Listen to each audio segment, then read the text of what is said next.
Bonjour à tous, bienvenue sur le Forum politique. On est aujourd'hui en compagnie de Maïté Blanchette-Vézina, qui est avocate de formation et donc qui est députée du Parti conservateur d'Éric Duhem à l'Assemblée nationale du Québec et ancienne ministre des Ressources naturelles.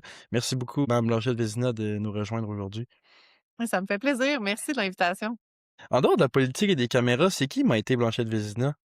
C'est une très bonne question. Je suis maman de 2 enfants, donc ça occupe, beaucoup de mon temps, 10 heures, 11 ans, donc je suis, une soccer mom, là. Mon fils joue au soccer, ma fille, fait de la natation, de l'art. Fait que je dirais comme tous les parents de l'âge de mes enfants, là, on est beaucoup dans les activités, les amis, je fais du voiturage, là. Je ressemble à ça des fois. Mais comme personne, j'aime la politique, là. Bon, je pense que je fais de la politique, c'est parce que j'aime ça. C'est une vraie passion, que je me suis découverte. J'aime beaucoup aussi, ben, peu de gens le savent, mais j'aime voyager et je fais de la plongée sous-marine. Fait que quand je peux, j'ai renoué avec ça, là, récemment. Quand je peux, je pars en voyage pour aller, plonger. Puis éventuellement, j'aimerais ça essayer de plonger au Québec, là. Ça fait partie des objectifs que j'ai dans les prochaines, je dirais années, faire ma certification pour pouvoir plonger au Québec. Parce qu'on me dit qu'il y a des beaux environnements là, pour plonger ici aussi. Puis ça, ben, on vit le moment présent quand on est dans l'eau, tu sais, on Non, n'a c'est sûr. pas, on s'assure de respecter, disons, ce qui est la sécurité, mais autrement, on c'est un beau moment de recueillement, puis ça apaise, disons, le hamster de tous ceux qui font de la politique, là, où on est beaucoup dans l'action, beaucoup dans les nouvelles, beaucoup dans ce qui se passe, réaction.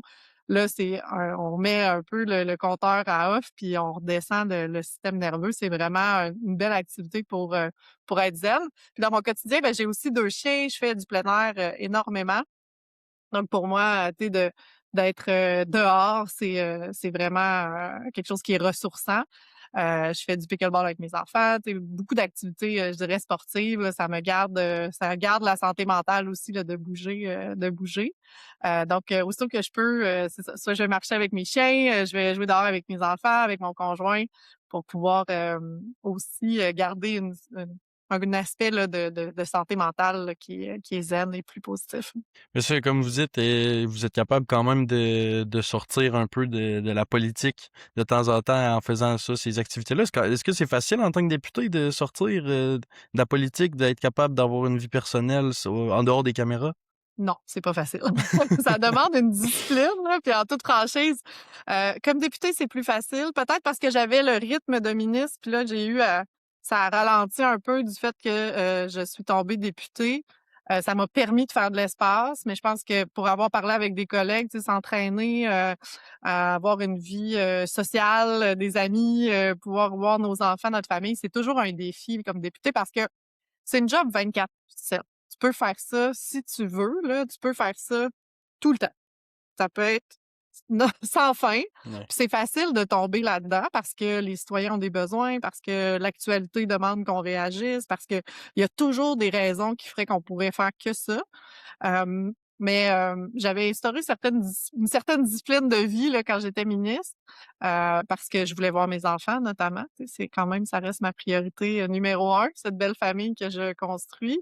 Donc, tu sais, d'avoir cette discipline-là comme ministre, quand je suis tombée députée, ben là, ça a été plus facile de l'intégrer puis d'augmenter sur certains aspects. Mais ça reste que comme la politique, c'est une passion pour probablement beaucoup de monde qui font de la politique parce qu'on endure, tu sais, il y a des contre-coups, disons, à la vie politique. Il faut aimer faire ce qu'on fait pour continuer de le faire. D'après moi, ça devient difficile si on ne s'impose pas cette discipline-là. Mais dans la dernière année, là, j'ai eu 40 ans, c'est quand même pas très vieux, mais plus vieux que pas certains de tes que toi, mais que certains des auditeurs. Ceci étant, je me suis dit: «Ben, qu'est-ce que je veux m'offrir pour mes 40 ans? C'est, un avenir, long, un avenir en santé». Fait que j'ai vraiment priorisé, là, ma santé mentale, ma santé physique, parce que, je suis une meilleure politicienne, je suis une meilleure humaine aussi quand je vais bien, physiquement et mentalement. Ça, ben, ça fait du bien à tout le monde. Puis je pense que comme député, comme élu, on peut l'oublier, mais ça nous rattrape, tu sais, éventuellement là, de pas avoir ces saines habitudes de vie-là. Puis on va revenir un peu à votre parcours personnel plus tard, mais un peu dans le même lien. Comment vous avez décidé de vous impliquer en politique? Là, vous étiez mairesse de Sainte-Luce avant de devenir Exact. députée. Comment ça vous a attiré la politique? Est-ce que c'est quelque chose de famille? Est-ce que... Ouais, ben, chez nous, c'était très politisé. Mes parents faisaient pas de politique active, là, au sens où, je pense qu'il y avait peut-être une carte de membre du PQ, mais je les ai jamais vus vraiment militer, sauf pendant le référendum de 95. Eux autres, moi, j'avais 10 ans, fait que j'ai pas voté, mais les gens, ça s'activait, là. C'était une période politique très, très, dynamique, en tout cas de ce que je me souviens. Mes parents, donc, s'étaient impliqués, mais autrement, je dirais que la petite piqûre a commencé là parce que, j'ai vu ce que ça peut donner collectivement, des débats, sur un enjeu aussi important de société que celle de la séparation du Québec. La déception aussi qui est venue, en contre-coup. Tu sais, moi, je me souviens aussi de des gens autour de moi qui on perçoit pas toujours les choses de la même façon à 10 ans, mais je me souviens de cette déception, ça m'a beaucoup marquée. Mais moi, j'avais la place pour pouvoir discuter. Tu sais, chez nous, au souper, on pouvait parler les médias sont toujours ouverts, là, tu sais, dans le fond, les nouvelles étaient toujours ouvertes. Puis souvent, ça tournait sur des discussions, politiques, des discussions d'enjeux de société. Puis même si j'étais enfant et j'avais toujours puis on est 3 filles chez moi, là, on avait notre place pour s'exprimer. Puis moi, tu sais, je la prenais cette place-là, puis j'ai toujours senti que je pouvais occuper cet espace-là.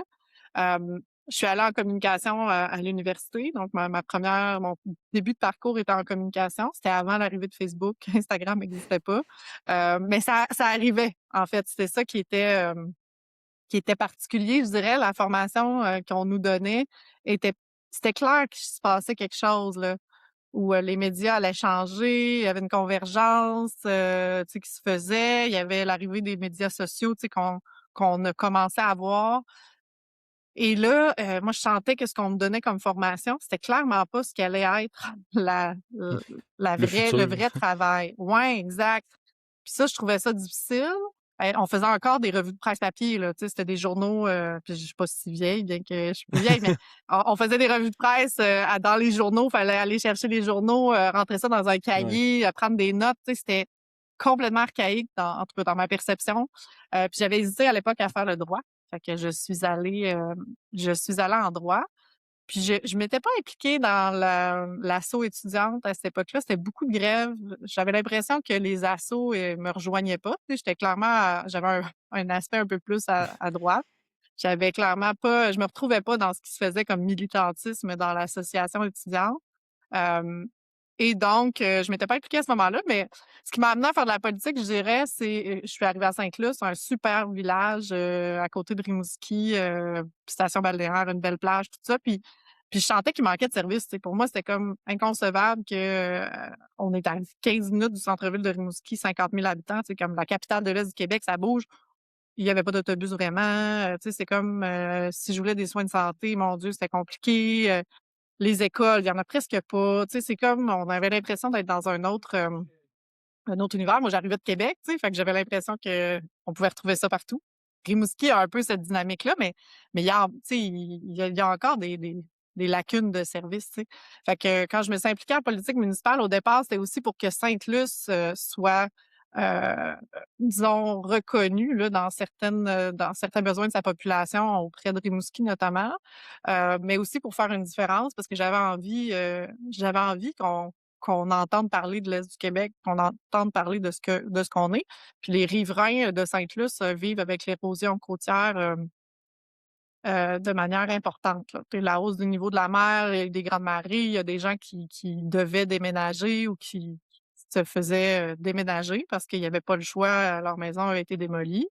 Hem et donc j'ai eu envie de moi aussi de faire une différence pour, l'adaptation au changement climatique pour cette municipalité. Au lieu d'être toujours en réaction, c'est d'attendre qu'il y ait eu des grandes marées puis que les maisons aient été emportées.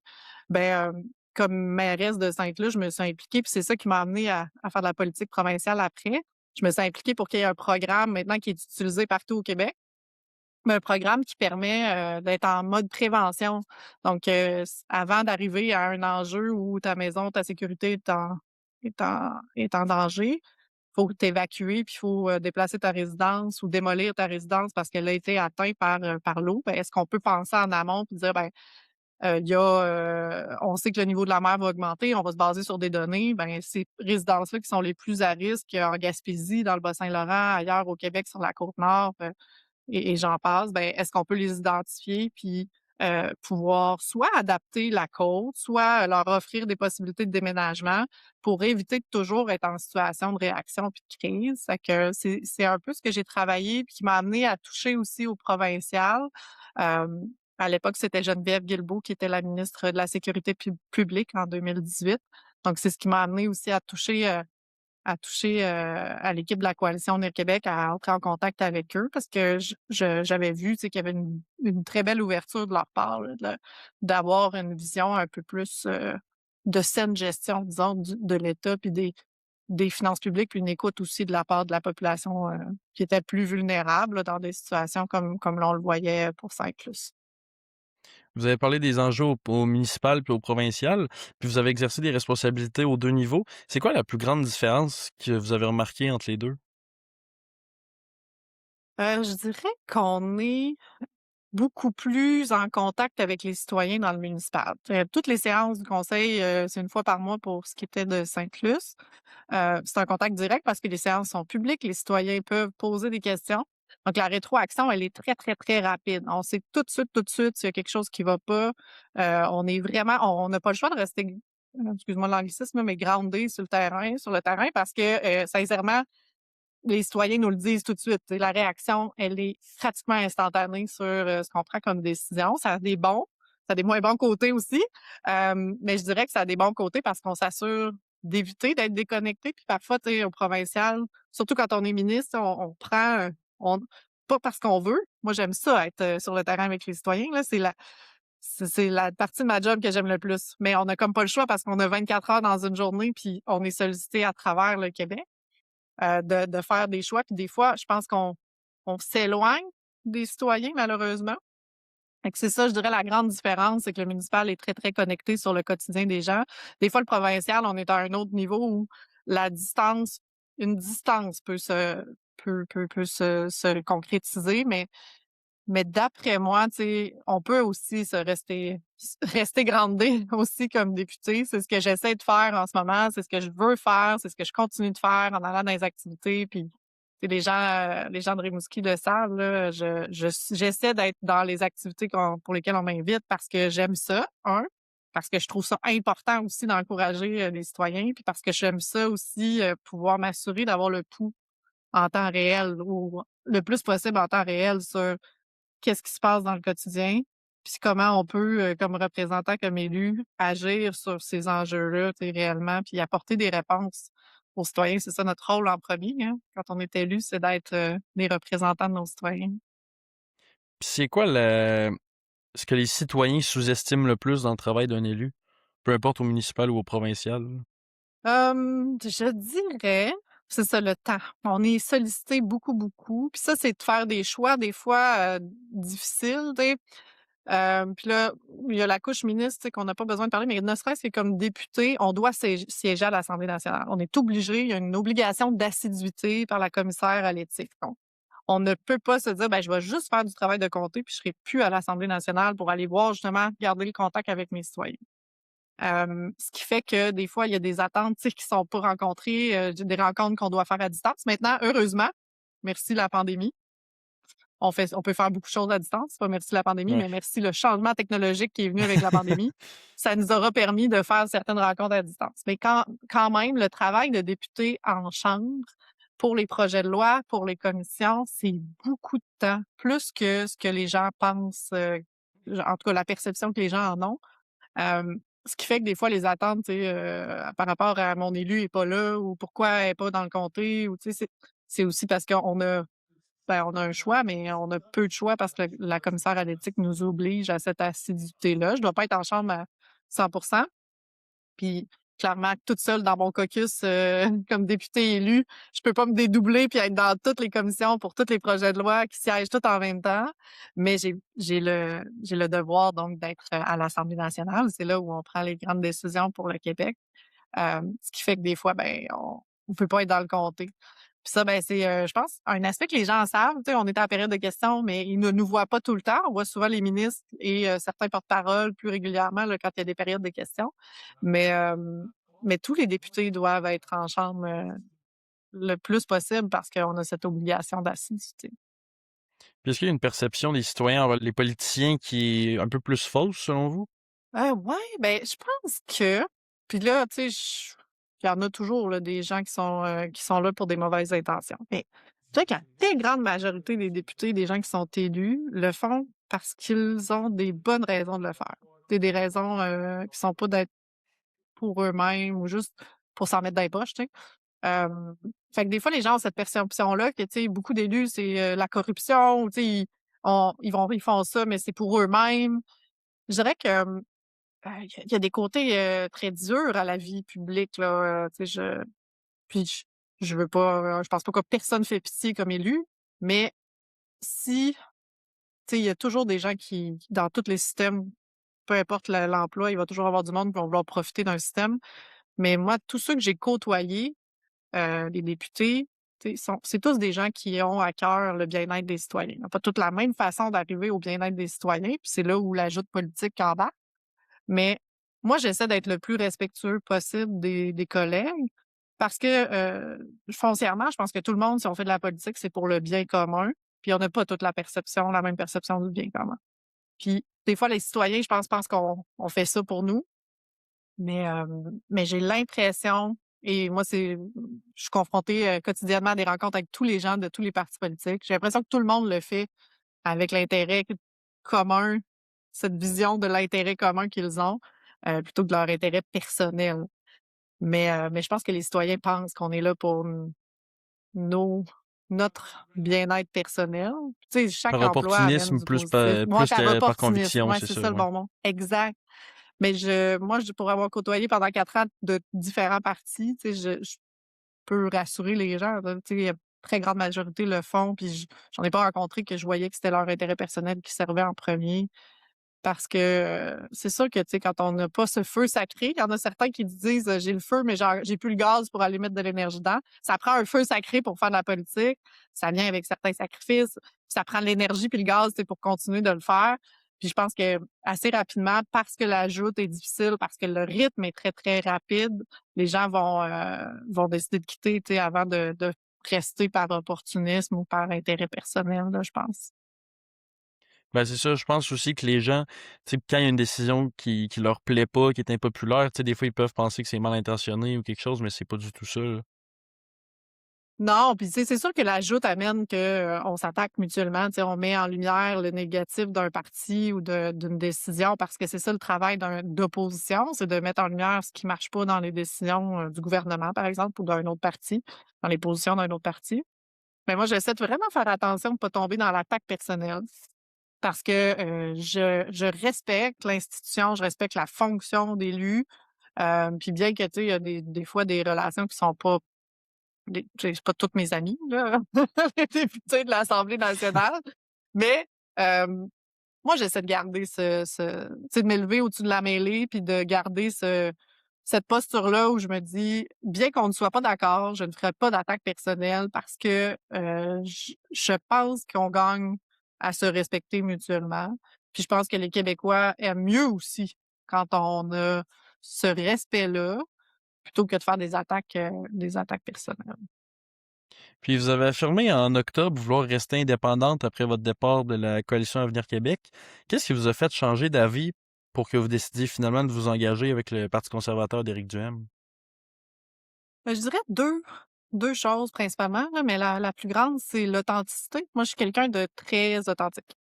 Donc, oui, c'était mon intention et si j'avais pu, continuer comme ça, j'aurais fait. Mais à partir du moment où j'avais pris la décision qu'aux prochaines élections, je souhaitais me joindre au Parti conservateur, puis il avait commencé à avoir des discussions aussi d'un comté. Hem, je trouvais ça malhonnête. J'aurais trouvé malhonnête de faire semblant de demeurer indépendante parce que ça aurait pu arriver. Tu sais, ça aurait pu être dans si j'avais été, disons, stratège, plus que ça, j'aurais dit: «Ben, jusqu'à la fin du mandat, donc je fais semblant». Mais moi, je suis pas comme ça. J'aime pas ça faire semblant. Je savais où je m'en allais. Ma réflexion avait été faite, puis j'avais dit: «Je vais être transparente quand ma réflexion va être terminée. Je vais dire aux citoyens qu'est-ce que je vais faire». Hem et comme je me voyais pas militer de manière cachée le soir et les fins de semaine, sans que les citoyens soient au courant, ben, tu sais, ça c'est devenu clair pour moi que de dire, ben, je vais me présenter aux prochaines élections pour le Parti conservateur, alors pourquoi ne pas être transparente et le faire complètement, tu sais? C'est-à-dire, c'est vers là que je m'en vais, donc je vais me joindre au Parti conservateur également parce que ça rejoint mes valeurs, parce que je pense que c'est aussi dans ce pourquoi les citoyens m'ont élu. Tu sais, moi, j'ai les mêmes raisons qui me font aller au Parti conservateur que j'avais à l'époque où je suis allée à la CAQ. C'est-à-dire, tu sais, pour moi, il y a des services qui sont pas donnés, aux citoyens, à plusieurs citoyens du Québec. La bureaucratie, elle est trop lourde. Il faut changer le modèle québécois. Puis je pensais, que la CAQ était le bon véhicule parce que c'est ce qu'on m'avait dit. Mais, on a visiblement les décisions qui ont été prises n'étaient pas cohérentes avec ces engagements-là qui ont été pris. Puis je pense que les citoyens sont arrivés à la même conclusion que moi, là, en tout cas à voir les sondages. Les gens ont peu confiance en la CAQ aujourd'hui parce que, entre ce qu'ils ont dit qu'ils allaient faire et ce qu'ils ont fait, c'est un monde.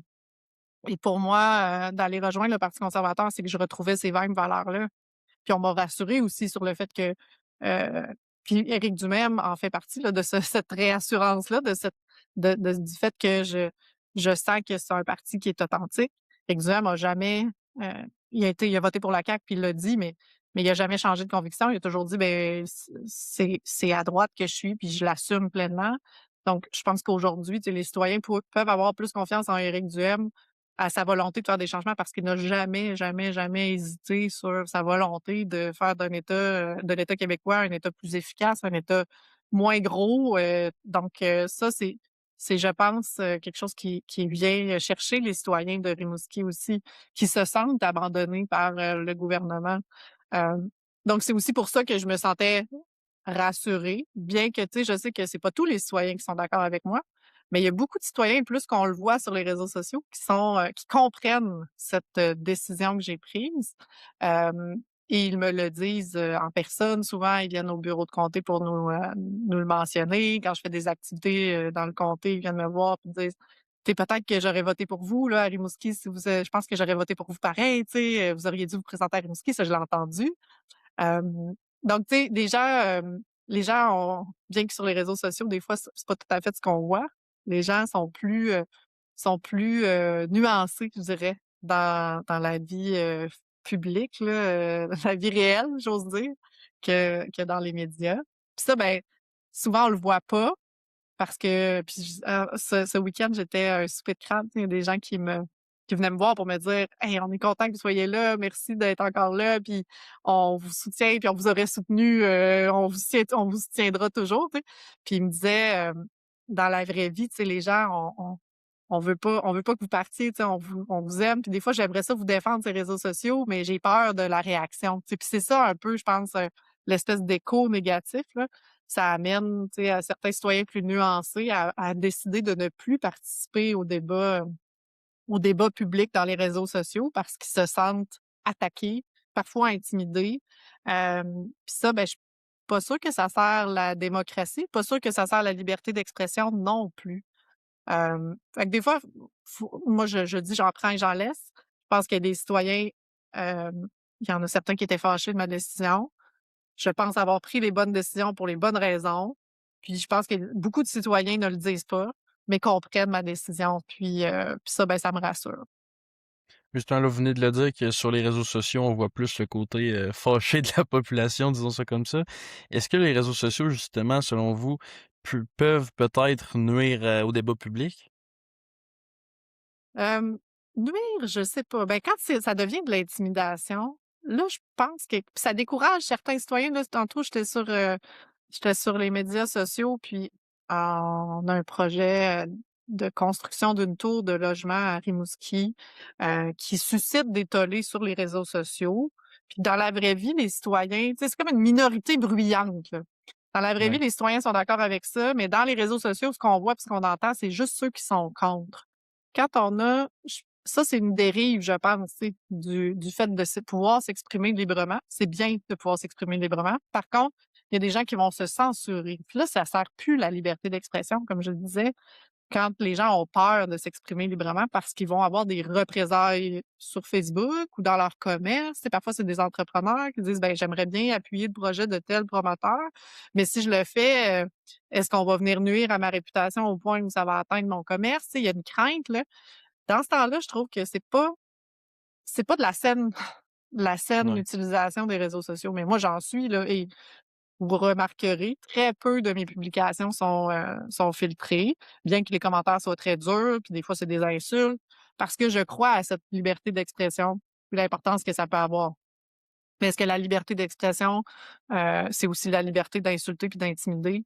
Tu sais, je vous pose la question, tu sais, je pense que si on va trop loin, ce qui risque d'arriver, c'est qu'il y a des gens puis des gouvernements qui vont vouloir contrôler ça, puis je pense pas que ça sert personne non plus, tu sais, qu'on vienne contrôler les débats. Hem, Fait que je pense que ça part du citoyen, puis je suis aussi au Parti conservateur pour ça, parce que je pense pas que c'est l'État qui devrait venir contrôler ces débats-là. Je pense que chaque citoyen devrait avoir une certaine éthique.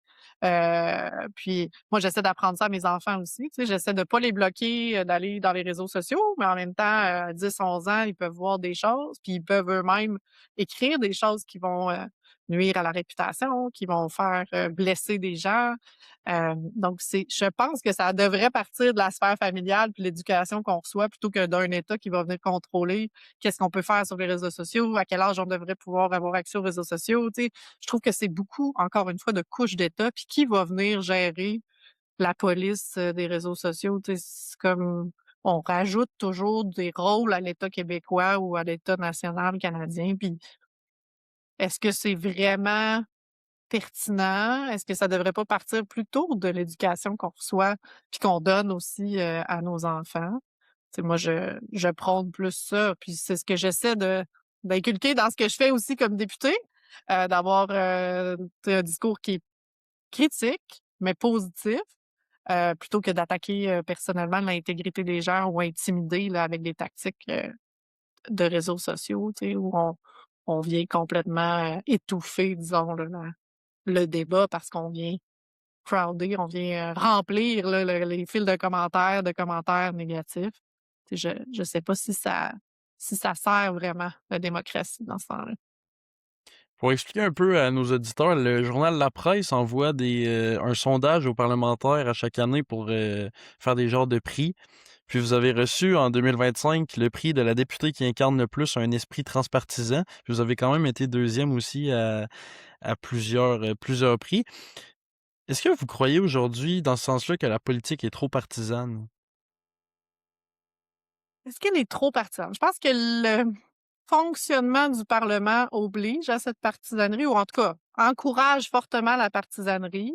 Il y a une part des médias aussi, puis je veux pas, jeter la faute sur les médias, mais les médias vont reprendre beaucoup quand des députés sont dissidents de leur parti pour, tu sais, mettre en lumière quel parti ça va pas bien, puis c'est une catastrophe, puis tu sais, on dirait que ça fait cliquer, là, tu sais, ça amène un certain achalandage sur des Ouais. articles quand on voit de la chicane.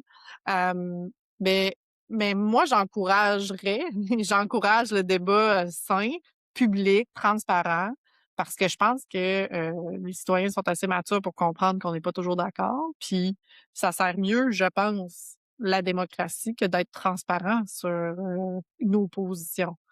Mais il y a quand même je dirais cet aspect-là un peu de les médias vont essayer de reprendre une nouvelle comme celle-là pour dire: «C'est épouvantable, ils sont pas d'accord». Fait que tu sais, ça amène pas une confiance là, de la part d'un parti politique à vouloir laisser aller, disons, la liberté d'expression transparente dans les débats au sein des partis parce que ça peut nuire. Puis là, ben, c'est toute la question de comment on reçoit des positions différentes, tu sais, dans l'espace public. Puis on l'a vu un peu avec la course à la chefferie de la CAQ où il y avait des positions, tu sais, parfois diamétralement opposées. Puis là, ben, les citoyens essayaient ou plutôt les médias essayaient de mettre en contradiction ces postures-là, puis de dire: «C'est incohérent, puis où c'est que ça s'en va?» Puis ils sont tout mêlés, puis là, il y a une fracture. Puis je pense qu'il y a une réelle fracture à la CAQ, là, mais ça, c'est un autre, débat. Mais tu sais, c'est quand même ça qui reste dans la tête, je dirais, des gens, c'est que quand on est dissident, ben, on est en chicane, tu sais, puis je pense pas que c'est ça. En tout cas, moi, c'est pas ça. Tu sais, je suis capable de faire la différence entre je suis pas d'accord avec toi, mais je respecte ta position, puis à un moment donné, je me rallie parce que comme dans un parti, parfois, il faut se rallier. Il faut dire, ben d'accord, je n'étais pas d'accord complètement, puis je serai pas d'accord 100%, mais je me rallie à la décision parce qu'il y a un intérêt dans le débat public à se rallier. Mais parfois, tu sais, c'est ça, ça amène une, euh, une impression qu'on est en chicane alors que c'est pas le cas. Mais à être reconnue comme parlementaire transpartisan de l'année alors que j'étais indépendante, puis que c'était ma volonté de faire travailler les gens ensemble pour faire avancer les régions. Puis quand j'ai vu que Bernard prenait des positions que moi j'avais portées comme simple députée indépendante ou maintenant simple députée conservatrice, tu sais, je me dis ben mon rôle de parlementaire, même si j'étais seule dans mon parti, maintenant que je suis la seule députée élue du Parti conservateur, ben j'arrive à le faire pareil. Puis je pense que ça devrait donner espoir aux citoyens aussi de dire, ben peu importe le nombre de députés, peu importe l'allégeance politique, on est capable de faire avancer des idées auprès du gouvernement ou auprès de la population pour faire bouger le gouvernement. Puis ça, ben c'est rassurant de voir que dans notre démocratie, on peut faire ça encore. On va être rendu au segment des 60 secondes, donc je te rappelle pour ceux qui nous écoutent, Maïté va avoir 60 secondes pour répondre au plus de questions possibles par oui ou par non, et après on va développer concernant ces réponses. Mme Blanchet-Vézina, est-ce que vous êtes prête? Je suis prête. Donc, c'est parti. Est-ce que la politique correspond à ce que vous imaginiez avant d'y entrer? Et non. Est-ce que les politiciens montrent assez leur côté humain? Non. Est-ce qu'être constamment observé par les médias, ça change votre manière d'être au quotidien? Non. Les jeunes sont-ils assez représentés en politique? Non. Les régions sont-elles négligées dans les décisions gouvernementales? Oui. En étant la seule députée conservatrice, est-ce que vous ressentez une pression supplémentaire? Oui. Avez-vous longtemps hésité avant de rejoindre le Parti conservateur? Oui. Êtes-vous exigeante envers vous-même? Oui. Est-ce facile de bien balancer la vie personnelle et professionnelle en politique? Non. Est-ce possible de commencer une journée sans café? Non. Est-ce que c'est facile de ne pas prendre les critiques personnellement? Non. Et une dernière, est-ce que vous pensez que vous allez faire de la politique toute votre vie? Oui. Vous avez presque fini toutes les réponses, vous avez été bonne. Justement, vous avez dit que vous avez hésité avant de rejoindre le Parti conservateur puis que vous étiez la seule députée conservatrice. Vous êtes quand même une députée qui est issue d'un transfuge de la CAQ au Parti conservateur. Comment on gère cette pression-là? C'est une très bonne question. Très bonne question, hein, d'ailleurs. Je En fait, j'ai hésité parce que je connaissais peu, hein, le Parti conservateur. Ici, à Rimouski, là, les idées de droite, c'est comme si la fracture, ça pénètre pas dans les médias. Tu Dans le fond, on entend peu parler du Parti conservateur. Donc, apprendre à connaître. Deux, je m'étais fait échauder. J'étais échaudée un peu d'avoir été dans un parti, puis je voulais pas me rembarquer sans avoir certaines assurances, c'est pas par rapport à moi, par rapport à le Parti des régions. Est-ce qu'on veut réellement décentraliser? Est-ce qu'on veut réellement changer l'État québécois? Tu sais, il fallait que j'apprenne à connaître Éric Duhaime, que je ne connaissais pas du tout. On s'était jamais parlé avant le mois d'octobre, novembre, je pense, notre première rencontre. Donc je pense, sain d'avoir pris ce temps-là aussi, mutuellement. Puis, le Parti conservateur aussi, là, tu sais, Éric le mentionnait, ça reste une famille politique. Effectivement, je viens de la CAQ. Est-ce que c'est quelque chose qui peut être possible de son côté aussi, tu sais, de dire est-ce qu'on c'est des rapprochements, cohérents? Moi, le fait que je me sois tenue debout, ça l'avait, «charmé» là, entre guillemets, mais je pense qu'il avait aimé, cette droiture que j'ai puis cette authenticité aussi que j'ai. Puis ça, il me le disait, tu sais, que ça peut rejoindre, les membres du Parti conservateur. Fait que, tu sais, d'aller au congrès, de pouvoir m'assurer aussi que ce que je voyais, correspondait à ce pourquoi je fais de la vie publique. Puis est-ce que j'avais envie aussi de me représenter? Parce que je vous parlais du feu sacré, moi je l'ai encore, puis je pense que je vais faire de la politique toute ma vie. Mais la politique, c'est pas juste à l'Assemblée nationale. Tu sais, il y a d'autres façons de faire changer, la société, de faire évoluer, de faire de la politique, dans d'autres aspects que dans la sphère, disons, comme élu député de l'Assemblée nationale. Puis c'est un peu cette réflexion-là aussi que je faisais, de me dire: «Est-ce que oui, j'ai le feu sacré, je l'aurai toujours. Je pense que je l'avais, mais je l'ai encore plus aujourd'hui. Puis est-ce que j'ai le gaz pour pouvoir continuer de l'alimenter, ce feu sacré-là? Puis, sans mauvais jeu de mots parce que c'est le Parti conservateur qui veut exploiter du gaz, tu sais, puis c'est le seul au Québec, mais je pense avoir trouvé dans cette équipe-là, sincèrement, une cette énergie que ça prend pour pouvoir puis cette volonté-là de travailler en équipe, puis de sentir qu'on fait partie d'une vraie équipe qui veut vraiment du changement. C'est ce temps-là que ça m'a pris donc pour m'assurer que ça corresponde à mes valeurs, ça corresponde à ce pourquoi je fais de la politique. Ça, c'est d'un point de vue personnel, mais il y avait aussi, bien sûr, comme on le disait, moi, je m'étais toujours dit: «Beh, je veux finir mon mandat comme indépendante», tu sais. Donc, comment j'en suis arrivée à la conclusion, je vous l'ai dit tout à l'heure, mais il fallait que moi aussi je me dise: «Ben, je prends cette décision-là de manière assumée, de manière transparente, puis je vais pouvoir le défendre lorsqu'on va me demander ou que lorsque ça va requérir que je le fasse. J'ai fait preuve de courage en affrontant le premier ministre, puis je vous ai pas mentionné comment j'ai quitté, mais ce courage-là, je l'ai toujours, puis je veux continuer de l'avoir pour pouvoir porter des messages, mais aussi, assumer des décisions que je prends. Fait que j'ai pris ce temps de réflexion-là pour m'assurer que c'était, la bonne décision à prendre, puis que je l'assumais totalement. Puis je pense que ça a été aussi du côté du Parti conservateur un bon moment de réflexion pour voir est-ce que je pourrais être cette députée qui allait défendre les idées de 500 000 électeurs qui étaient pas représentés à l'Assemblée nationale. Quant à ta question sur la pression, tu sais, c'est ça, tu sais, c'est 500 électeurs que je ne connais pas ou presque pas, que je côtoie, puis des fois j'entends, puis là que j'ai pas encore eu l'occasion de complètement, voir, puis je me dis: «Ben, je veux m'assurer de faire un bon travail pour les représenter», puis je pense que c'est là la pression que je sens, puis je trouve ça sain. Moi, je vis très bien avec la pression. Il y en a qui aiment pas la pression. Moi, ça me motive, ça me stimule cette pression-là. Donc c'est pas une pression négative, c'est une pression qui me force à me dépasser puis à être encore meilleure parce que je le fais pour des citoyens, pour des gens qui avaient pas de voix, puis qui vont en avoir une maintenant, puis qui en ont une aujourd'hui, puis qui vont en avoir une pour la prochaine élection, pour les débats électoraux. Donc c'est toute cette pression-là, mais cette saine pression-là que je sens qui chaque fois m'anime là, quand je vais plaider, quand je vais discourir à l'Assemblée nationale maintenant. Puis vous avez à la question, est-ce que la politique correspond à ce que vous imaginiez avant d'y entrer? Vous avez longtemps hésité avant de répondre, non. Qu'est-ce qui est différent de ce que vous pensiez? Ah, c'est une dure question. C'est ça, là, je peux la nuancer maintenant.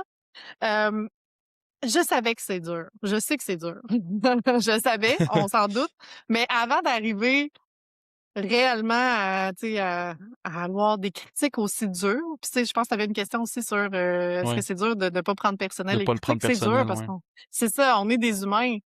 Fait que je dirais que ces critiques-là, tu sais, bien que on tu sais, je pense qu'on s'habitue à tout, là, tu sais, je m'y suis habituée malheureusement.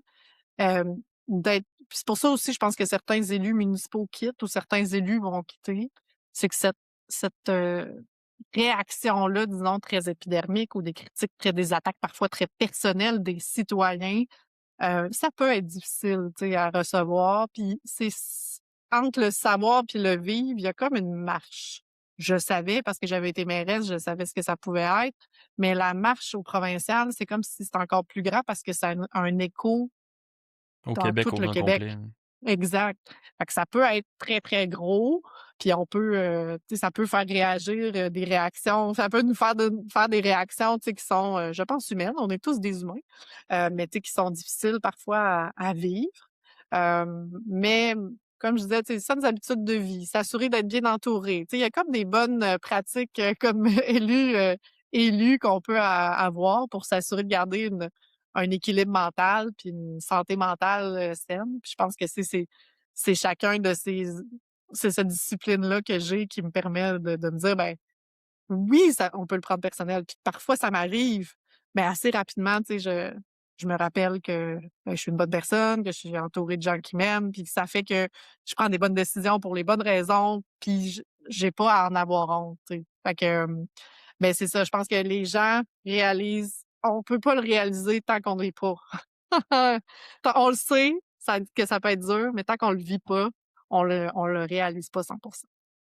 Puis ça va en lien un peu avec ce que vous venez de dire, c'est que les politiciens justement, tu sais, les politiciens restent des humains quand même, puis que la population peut parfois l'oublier. Mais est-ce que justement, parce que là, la question: «Est-ce que les politiciens montrent assez leur, côté humain?» Vous avez Mmh. répondu: «Non». Est-ce que justement, c'est le fait que les politiciens s'affichent pas nécessairement comme des citoyens, entre guillemets «normaux», ça peut mener à ce justement ces réactions-là? Ça se pourrait, effectivement. C'est un très bon point. Sur le pourquoi, je pense qu'on se protège, tu sais, ça reste que, d'être vulnérable. Puis, tu sais, je voyais Simon, Jolin Barrette la semaine dernière faire l'hommage à Monsieur Legault. Il a été ému, il a pleuré. Tu sais, c'est pas souvent qu'on voit ça, là, bien que tout humain a des émotions. Dans la sphère politique, on la montre pas, sauf la colère, l'indignation, tu sais, ça, c'est accepté. Mais, la tristesse, non. Le fait d'être, parfois, pour les filles, on est plus critique aussi de la colère, tu sais, c'est moins bien vu une fille qui est intense, tu sais, qui va avoir un côté combatif, plus développé, on va la dire agressive. Puis j'aime pas le genre, là. Moi, je suis pas une fille, je me suis jamais sentie différente parce que je suis une fille, mais je vois la critique je le vois que les gens sont plus critiques envers les femmes. Puis tu sais, je les juge pas, là, je sais que la société est comme ça, puis c'est pas grave, tu sais, moi je veux pas qu'on devienne avec des lois pour la parité à cause de ça, là.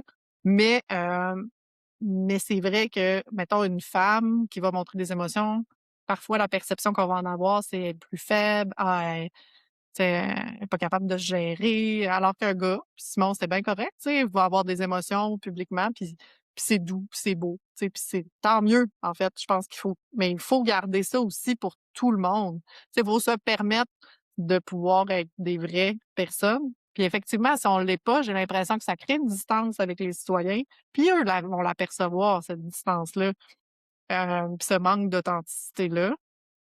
Puis ça se pourrait que ce soit à cause de ça aussi que les gens critiquent plus les députés. Moi, tu sais, souvent, on m'appelle Maïté, puis maintenant que je suis plus ministre, ben c'est, tu sais, le vouvoiement, les gens ici, chez nous, je l'ont pas tout le temps parce qu'ils me connaissent d'avant, parce que je suis la mère d'un ami de leur fils, tu sais, puis ce serait bizarre, là, que les gens me vouvoient constamment, puis je veux garder cette accessibilité-là, puis cette authenticité-là aussi avec qui je suis. Puis des fois, ben, ça vient avec, je suis moins de bonne humeur, puis ça m'atteint, certaines journées, des décisions ou des réactions. Puis d'autres, ben, je suis plus de bonne humeur. Tu sais, ça vient avec cet aspect-là aussi de l'humain qu'on devrait garder plus, je pense. Puis je sais que les gens ils aiment ça aussi, tu sais, les personnes qui sont authentiques. Je suis convaincue que, on ferait de la meilleure politique si on était plus authentique. Puis il y a un enjeu, là, on en a entendu parler un peu pendant l'entrevue, par-ci par-là. Il y a un enjeu qui vous touche beaucoup, c'est vraiment les régions, donc la place des régions, à l'Assemblée nationale. Puis vous avez répondu justement que les régions n'étaient pas assez représentées. Comment on pourrait faire pour faire en sorte que les régions aient un poids réel dans les décisions politiques? On a aboli, hein, la chambre, le Sénat, là, qui c'est pas notre Sénat, là, mais je me souviens plus de son nom, mais c'était au Salon Rouge. Bon, elle servait à revalider des positions. Tu sais, je pense qu'il y a toute une réforme parlementaire qui devrait se faire pour avoir des représentants régionaux plus autrement que juste des ministres régionaux. Ça, c'est une chose. Fait qu'une réforme parlementaire, comme la CAQ s'y est engagée, avec des représentants régionaux, ça aiderait. Je pense qu'on devrait décentraliser les décisions, c'est-à-dire que des portefeuilles soient pas gérés par secteur, tu sais, ressources naturelles, santé, bon, immigration, mais que ce soit plutôt géré par région. Fait que les ministres régionaux aient plus de pouvoir. Puis ça, c'est quelque chose, dont on a discuté à de nombreuses reprises, Éric Duhem et moi, parce que c'est un constat où je pense qu'on l'État central devient tout puissant, puis ça incite aussi à avoir une bureaucratie qui est plus lourde, plus déconnectée des citoyens. Fait que de pouvoir tu sais, quand on dit: «Je suis une fille de région», je pense que on devrait avoir une gestion qui est décentralisée, puis revoir le rôle de l'État central dans notre quotidien parce que parfois, c'est pas l'État qui est le plus efficace et souvent, c'est pas l'État qui est le plus efficace. Puis si on donnait plus de pouvoir aux régions, ben les gens des régions, ce serait peut-être pas uniforme, mais les gens des régions se géreraient, tu sais. Et puis une région, ça peut être la ville de Québec, là. Tu sais, je parle région, il y a 17 régions administratives au Québec. Je pense que les gens de la grande région de Québec pourraient se gérer, au même titre que les gens de Chaudière-Appalaches pourraient gérer une partie de leur activité différemment. Bas-Saint-Laurent, Côte-Nord, Montréal est une région là, dans ma tête à moi, là, tu sais? Donc, quand on pense région, on pense, régions éloignées. Puis oui, je continuerai de porter cette voix-là, mais je pense qu'en décentralisant les décisions, ben, on donnerait puis en évitant de travailler en silo, en donnant plus de pouvoir au ministre régional, des réels pouvoirs au ministre régional, ben, on se retrouverait moins avec, des décisions où les régions sont pas entendues. Puis malgré votre rupture avec la CAQ, avec le recul, qu'est-ce que vous retenez de positif de votre expérience dans ce parti-là, puis en tant que ministre? Ouais, ben, c'était, il y a des personnes, qui militent à la CAQ qui sont des personnes intègres et qui veulent réellement le bien commun. Je pense la troisième voie, l'autonomie du Québec, hem, d'affirmer, qu'on est un État laïque, d'affirmer qu'on est francophone, tu sais, je pense que, tu sais, de pouvoir avoir aussi retrouvé une fierté de faire du développement économique. On n'en est pas, des résultats qui, sont à la hauteur de ce que ça devrait être. Mais de donner aux Québécois, une fierté de nos PME, tu sais? On a beaucoup parlé des subventions qui ont été données à des entreprises étrangères, puis je pense que, tu sais, de rappeler que les Québécois, on est des entrepreneurs, qu'on peut entreprendre, puis qu'on devrait le faire, puis faire de la place à l'entrepreneuriat, puis faire de la place aux entreprises. Tu sais, je pense que la CAQ a commencé à semer cette idée-là de faut arrêter de se faire gérer par qui veut bien, puis donner plus de pouvoir au terrain, tu sais, moins de bureaucratie, moins de réglementation. Est-ce qu'elle a livré les résultats? Non. Tu sais, elle a attendu beaucoup trop longtemps pour le faire, que je quitte à la limite, c'est ça qui est le plus drôle. Mais, mais puis ils ont pas de résultats livrés plus qu'il faut dans la la plus grande efficacité de l'État, tu sais. Fait que je sais qu'ils ont apporté cette voie-là, puis pour ce qui est de l'autonomie du Québec à travers un Canada, tu sais, c'est une option qui continue d'exister, qui va continuer d'exister. On est sorti un peu du paradigme oui et non, puis on pour dire, ben, on embrasse l'autonomie plutôt. Puis ça, ben, ça prenait du courage, puis hem, fallait pouvoir le faire puis être élu pour faire avancer cette idée-là. Heu, la DQ le portait un temps, mais sans jamais accéder au pouvoir. Là, d'avoir été au pouvoir, tu sais, je pense qu'il faut reconnaître aussi que cette place-là, elle existe. Cette voie-là, troisième, appelons-la troisième, mais je pense elle est, centrale, névralgique. Ben, elle existe, puis moi, j'ai le goût de continuer d'y travailler, puis c'est ce que j'ai retrouvé au Parti conservateur également. Puis qu'est-ce que vous avez gagné humainement à faire de la politique? Ah! Beaucoup de maturité. On parlait des réactions là, face à la critique. Moi, je suis très, très, très, dure avec moi-même. Donc, de pouvoir dire: «Ben, j'ai pas besoin d'être parfaite, d'un, j'ai besoin de faire de mon mieux, puis de continuer de faire de mon mieux à chaque jour». Puis le mieux, ça veut pas dire la perfection. Tu sais, donc comme humaine, je suis devenue une meilleure personne, je pense. J'ai beaucoup plus de perspectives sur, ce que je prends comme décision, puis l'impact que ça peut avoir sur les autres, puis une maturité là, émotionnelle, mais aussi, professionnelle, tu sais, d'avoir dirigé le Québec, les ressources naturelles, d'avoir été au conseil des ministres, tu sais, ça amène je vous parlais de la pression, de la saine pression là, tout à l'heure, mais je l'ai ressenti, puis maintenant, tu sais, je le garde en moi là, cette perspective-là de l'importance des décisions qu'on prend pour les Québécois, les Québécoises, puis ça, ben, je pense être devenue, une vraie adulte dans les 4 dernières années. Je l'étais déjà, mais j'ai l'impression que c'est une maturité que j'ai acquise, que j'avais pas avant d'être une députée. Puis si vous pouviez changer une perception que les gens ont de vous aujourd'hui, ce serait laquelle? Ah! Les gens qui me connaissent personnellement savent que j'ai de la misère à prendre des décisions pour moi-même. Donc dans le fond, beaucoup de personnes pensent que je suis opportuniste. Puis ça, c'est ce que je vois puis tu sais, qui me touche le plus. Puis c'est drôle parce que quand on me voit puis qu'on me dit: «Hey, je peux pas croire que le monde pense ça de vous», tu sais? On a vu beaucoup Je peux ce pas mot-là dans les médias récemment. ouais! Tu sais, puis c'est ça qui choque le plus, je pense, les gens de mon entourage qui me connaissent, qui disent: «Mon Dieu, s'ils savaient, tu sais, si tu étais opportuniste, tu serais restée avocate». Tu sais, j'étais avocate en droit des Ouais. affaires, je serais associée dans un grand bureau, j'aurais probablement un meilleur salaire. Très clairement, j'aurais un meilleur salaire, mais mais je fais pas ça pour ça, tu sais. Puis c'est ça, quand les gens disent, prendre des décisions par opportunité, tu sais, ça atteint les gens autour de moi. Moi, je le sais que je le fais pas pour mon intérêt personnel, puis c'est pas par opportunisme, tu sais, que je prends des décisions, c'est souvent pour le bien commun, tu sais, puis mais quand je parlais de maturité émotionnelle, tu sais, j'ai plus, besoin de me justifier maintenant. Tu sais, peut-être qu'avant, j'aurais, décidé d'argumenter puis avoir raison, vouloir dire: «Hey, ça a pas de bon sens, je suis vraiment pas comme ça», puis les gens qui me connaissent le savent que je suis vraiment pas comme ça. Mais aujourd'hui, je me dis: «Mais je mets beaucoup d'énergie à essayer de convaincre des gens qui, de toute façon, probablement seront jamais convaincus de ce pourquoi je prends des décisions».